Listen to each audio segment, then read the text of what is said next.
Bonjour tout le monde et bienvenue dans ce nouveau contenu sur le paléo contemporain. Aujourd'hui, ça va être le dernier épisode de la série sur les effets du sucre sur la santé. Donc nous avons vu précédemment comment se faisait la régulation du sucre dans le sang, quels étaient les effets au niveau hormonal, qu'est-ce qui se passait quand on avait une alimentation riche en glucides, et aujourd'hui il nous manque juste donc les 4e et 5e parties qui vont être regroupées en une seule vidéo.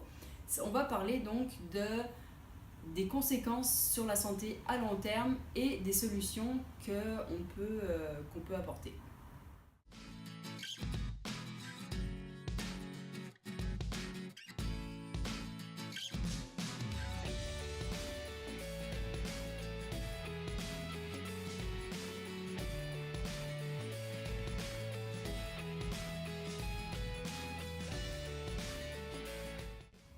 Donc je vous laisse regarder et puis on revient ensemble après.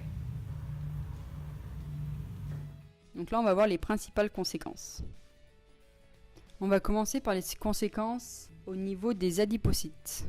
Donc la première conséquence, c'est que vu qu'il y a toujours le glucose qui est stocké dans les adipocytes sous forme de triglycérides, qu'est-ce qui se passe des graisses qui venaient de la nourriture et puis qui étaient stockées dedans, forcément elles ne peuvent pas être libérées. Vu qu'elles vont libérer, elles vont travailler d'abord avec le glucose. Donc les acides gras, toujours prisonnières. Ils reçoivent toujours plus de triglycérides, donc toujours plus de matière à stocker. Donc qu'est-ce qui se passe? Ils vont augmenter de volume. Et donc, avant elles étaient petites. Et qu'est-ce qui se passe? Ils vont devenir plus gros. Donc notre petit bonhomme qui était fin, qu'est-ce qu'il fait? Il devient gros. Au niveau du sang, donc comme on a dit, le sucre il reste dans le sang. Et ces molécules de glucose qui restent dans le sang, ils peuvent devenir nocifs. En fait, ils peuvent s'accrocher. Donc le glucose, ils peuvent se lier à certaines molécules, donc à des protéines importantes. Donc cette liaison entre le glucose et une protéine, ça forme produit de glycation. Et ce produit, il est toxique et inutilisable. Donc là, je vais même pouvoir dessiner une petite tête de mort. Donc le résultat de ces produits toxiques, ça va augmenter les inflammations, augmenter risque de maladies cardiaques, des problèmes circulatoires et des troubles du système nerveux. Et il me reste les conséquences au niveau du foie. Donc pour ça, je vais prendre une autre feuille parce que j'ai plus de place. Donc toujours les conséquences. Donc comme vous avez pu le constater, les cellules bêta du pancréas, ils reçoivent toujours des messages pour dire que le taux de sucre est trop élevé. Donc qu'est-ce qu'ils font? Ils libèrent toujours de l'insuline, donc ils sont toujours en train de travailler. Donc du coup, les cellules bêta travaillent continuellement. Donc à force, il y a un épuisement qui se crée. Et tout simplement, après, ils peuvent vraiment cesser de travailler. Donc il y a énormément d'insuline qui sont libérées. Et qu'est-ce que l'insuline provoque? Donc premièrement, l'insuline, on va mettre un grand I, ça favorise la formation de plaquettes. Donc il faut faire attention aux caillots. Ça favorise la mutation des cellules du système immunitaire en cellules se remplissant de cholestérol et qui restent sur les parois des artères. Et dernièrement, l'insuline, il va faire diminuer le taux d'oxyde nitrique. Ça provoque donc la rigidité des parois des artères.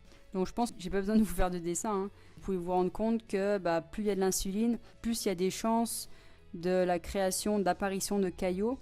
En plus, vu que les tuyaux, donc les artères, ils vont être plus rigides, ça va créer plus de pression au niveau du caillot et au final, ça peut quand même bloquer une artère.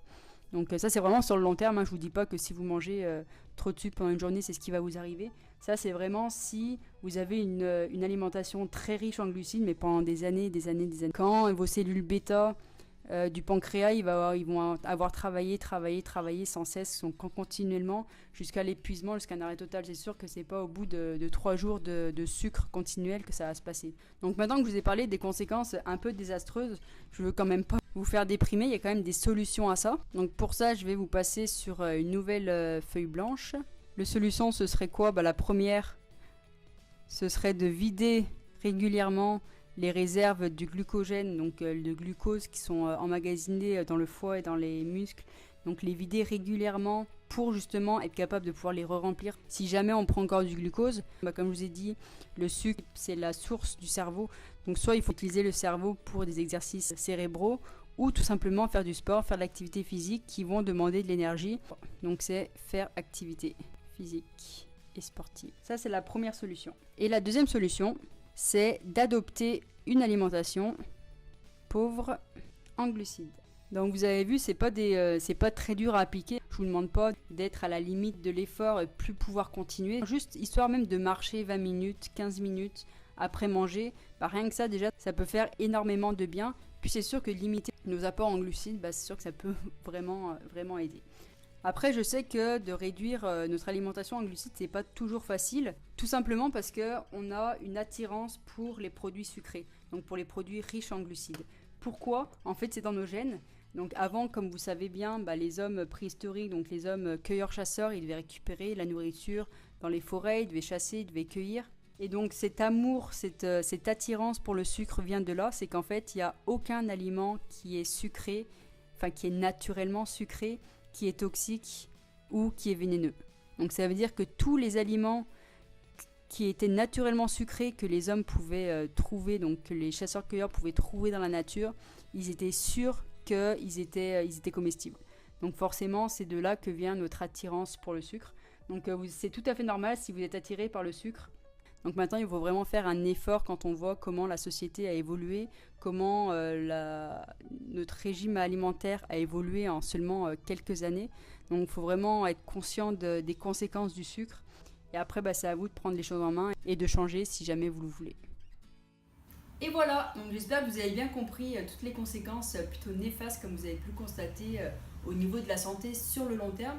Donc forcément, moi je peux que bien vous encourager à diminuer votre alimentation en glucides pour la restreindre au minimum et de pratiquer de l'activité physique régulière. Donc forcément, il faut toujours garder le plaisir et comme ça, c'est vraiment le meilleur moyen pour avoir une santé optimale. Si jamais vous avez raté les contenus d'avant, donc les premières parties, je vous encourage vivement à aller les voir, c'est pas trop tard.